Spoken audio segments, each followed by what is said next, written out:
Kolkata police commissioner Manoj ভার্মার স্বাক্ষরিত বিজ্ঞপ্তিকে challenge করে মামলা হলো কলকাতা হাইকোর্টে। বৃহস্পতিবার কলকাতা হাইকোর্ট মামলা দায়ের করার অনুমতি দিয়েছে। আগামী শুক্রবার শুনানির সম্ভাবনা রয়েছে। পুলিশ কমিশনারের তরফে নির্দেশ দেওয়া হয়েছে, কলকাতা ও দক্ষিণ 24 পরগনা কলকাতা পুলিশের থানা এলাকায় 25শে সেপ্টেম্বর থেকে আগামী 23শে নভেম্বর পর্যন্ত জমায়েত করা যাবে না। এক জায়গায় 5 জনের বেশি একত্রে চলাফেরা করতে পারবে না, দাঁড়াতে পারবে না, এমনই নির্দেশ দেওয়া হয়েছে। দুর্গাপুজোর সময় কলকাতা শহরে আদৌ মানুষের জমায়েত হোক, তা কি রাজ্য চায়?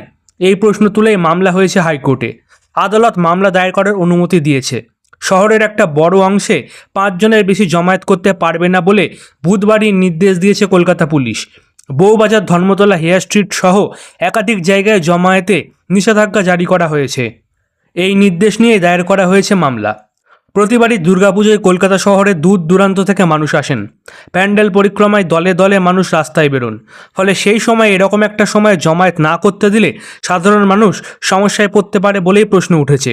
বুধবার পুলিশ কমিশনার মনোজ ভার্মা একাধিক দুর্গাপুজো কমিটির সঙ্গে বৈঠক করেন। সেখানে আয়োজকরা গণ্ডগোলের আশঙ্কা প্রকাশ করেন। তবে বৈঠকের পর পুলিশ কমিশনার আশ্বাস দেন, কলকাতায় যাতে শান্তিপূর্ণভাবে পুজো কাটে তার জন্য নজরদারি চালানো হচ্ছে।